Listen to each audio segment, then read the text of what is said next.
Dear listeners, a new day and a new story to discuss. Today I'm going to tell you a story that interests me. Listen and write down what you think about this situation. I'm interested in your opinions.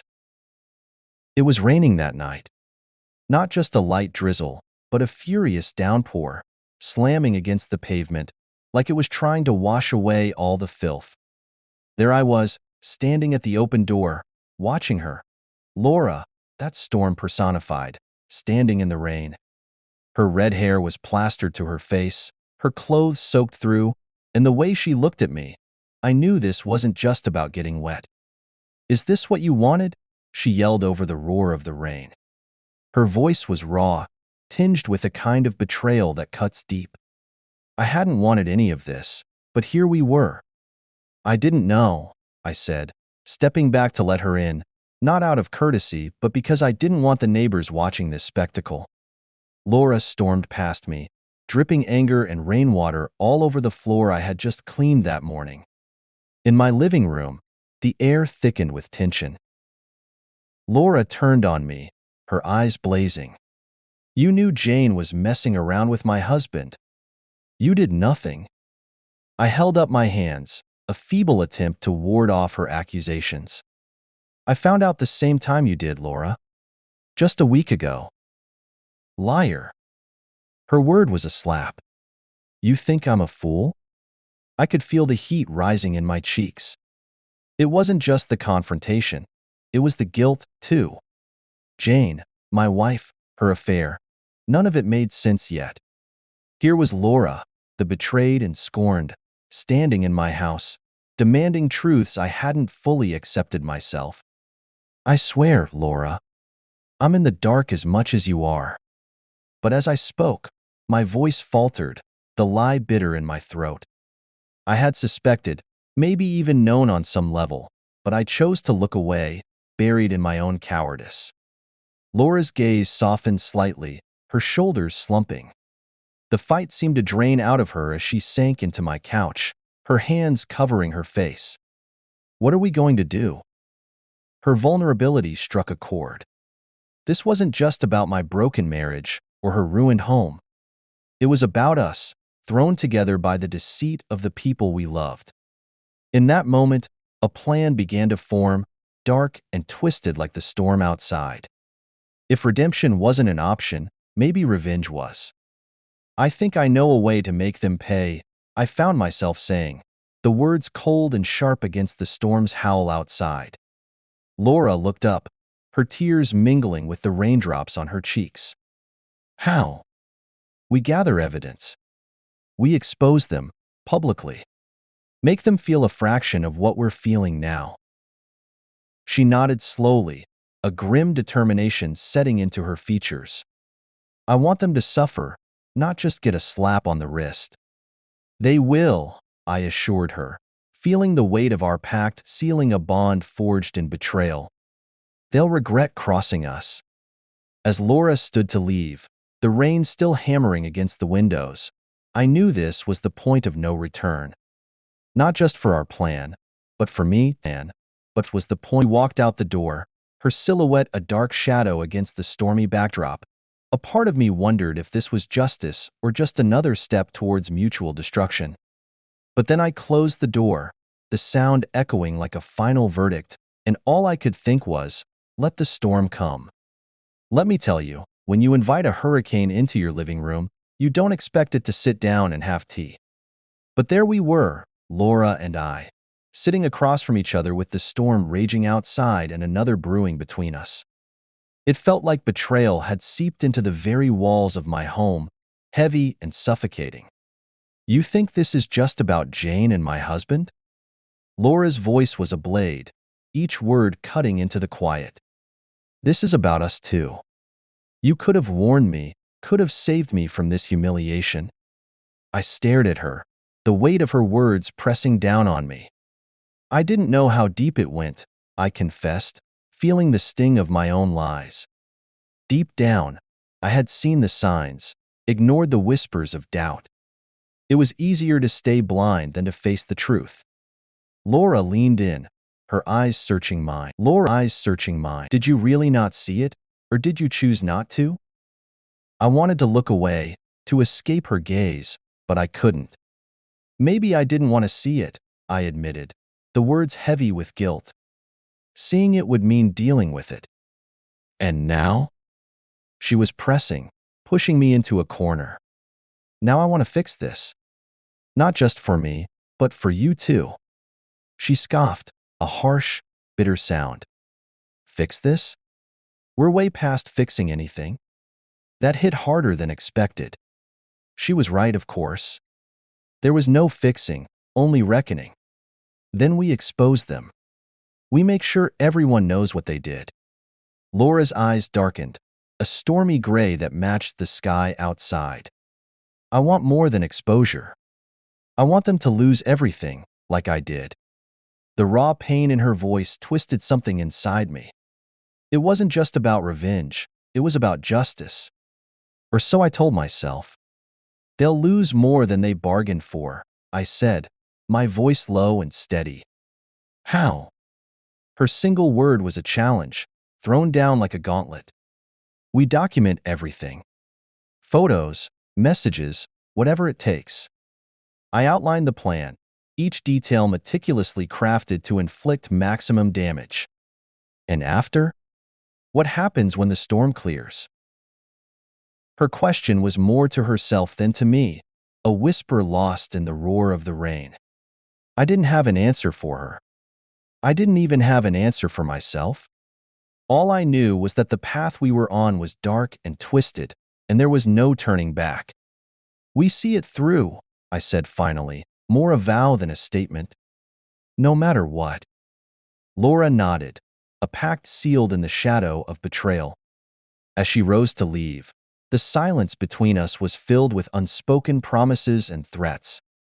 I'll start gathering what I can, she said, pausing at the door. Don't back out on me. I won't, I promised, and I meant it. As the door closed behind her, leaving me alone with the storm, I realized that I was no longer just a bystander in my own life. I was an architect of vengeance, and the blueprint was laid out in front of me. As the rain pounded against the window, mirroring the turmoil inside me, I knew there was no redemption at the end of this path. There was only the hope of satisfaction, of seeing justice served, even if it was by our own hands. And as I sat there, listening to the storm, I couldn't help but feel that this was exactly where I was meant to be. You know, when you start plotting revenge, you don't really expect to feel good about it. It's supposed to be dark, a path you tread with a heavy heart, or so I thought. But sitting there, mapping out the downfall of my wife, Jane, and her lover, Laura's husband, I couldn't help the thrill that ran through me. It was electric, this feeling of taking control back from those who had taken so much from me. Laura came over the next evening, her face set in determination. I've got the first batch of texts, she said, handing me her tablet. The messages scrolled past, each one a nail in the coffin we were building for our spouses. Good. I've set up a meeting with a private investigator tomorrow.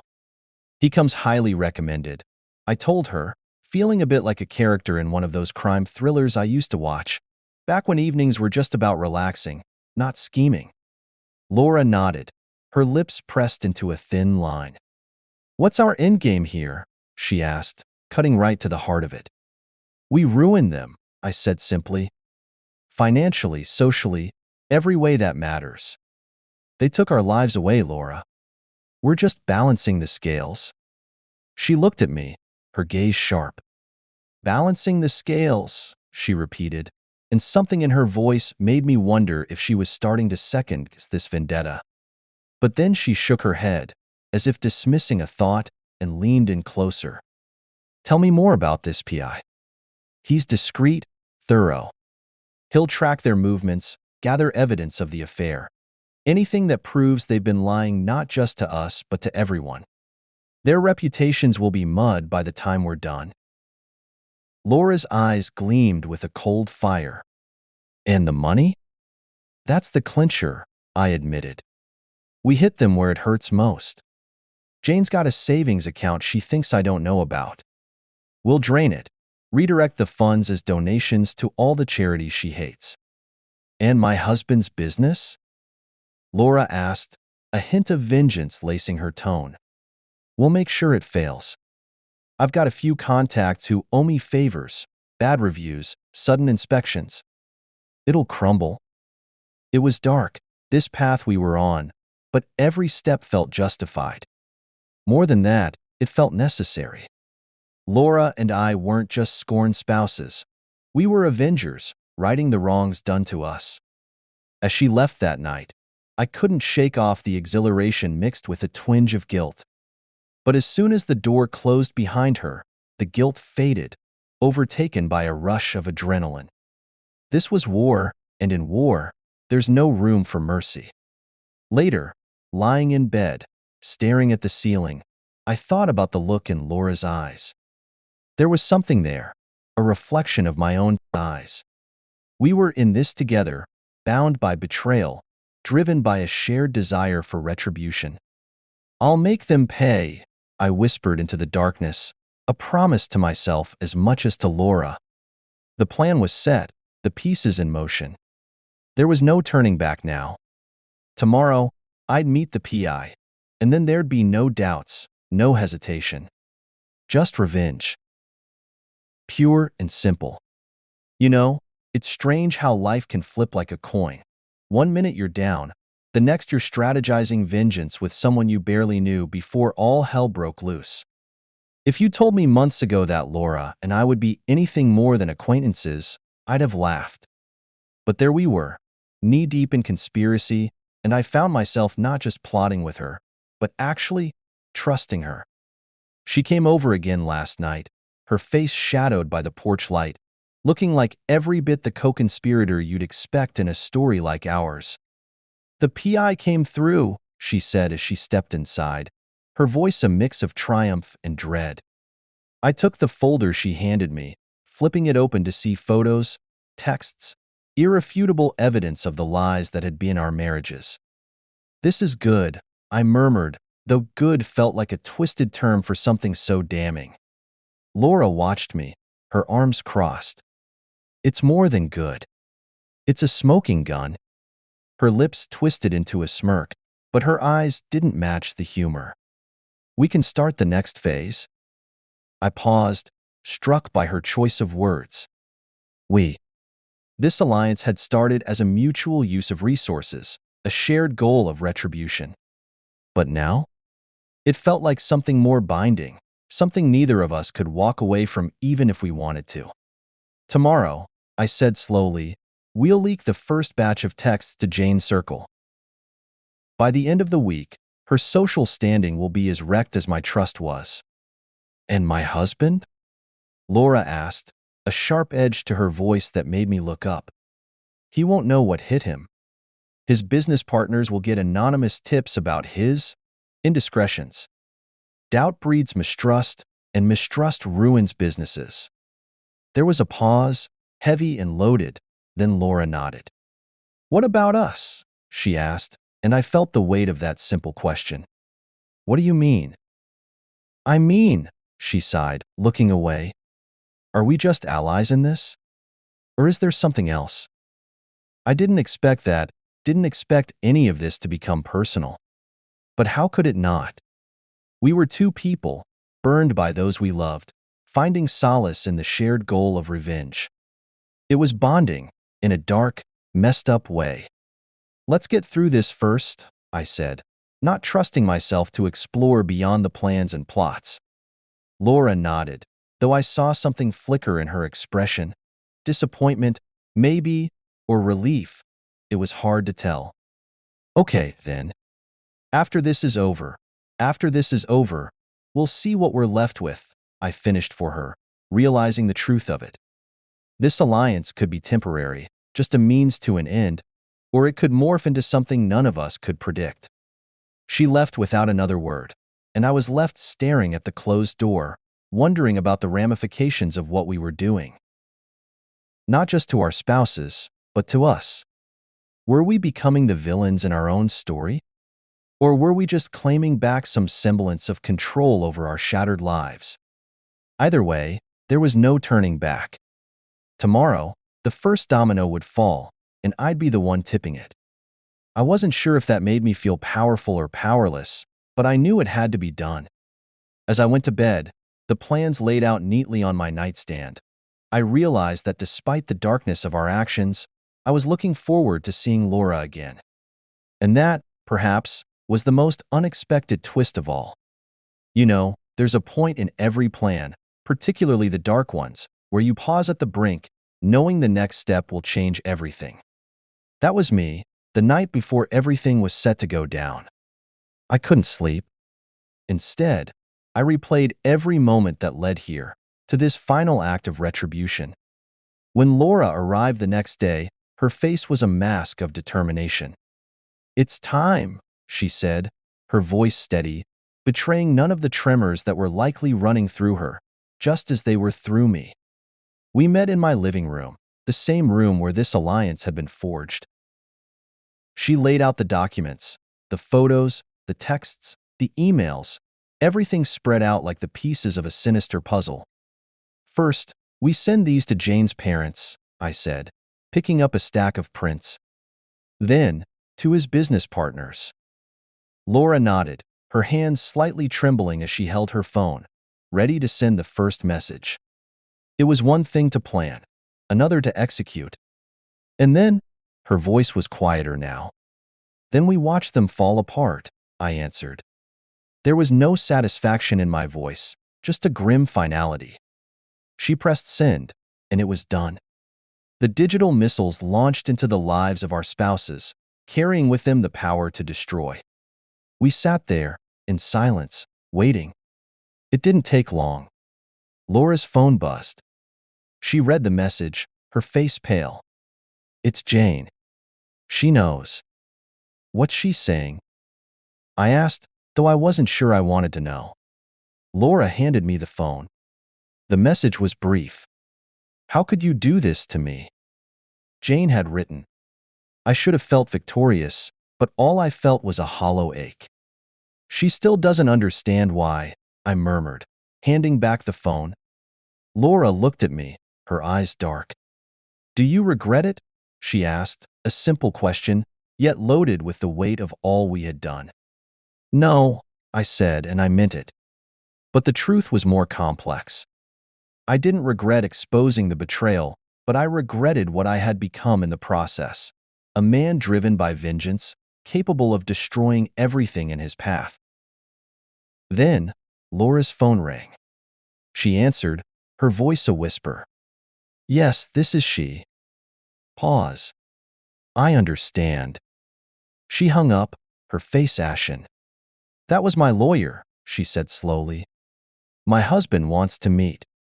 He wants to talk." "And you're going to?" I asked, surprised. "I have to see this through," she replied. "I need to face him one last time." As she left, I wondered about the cost of our vendetta.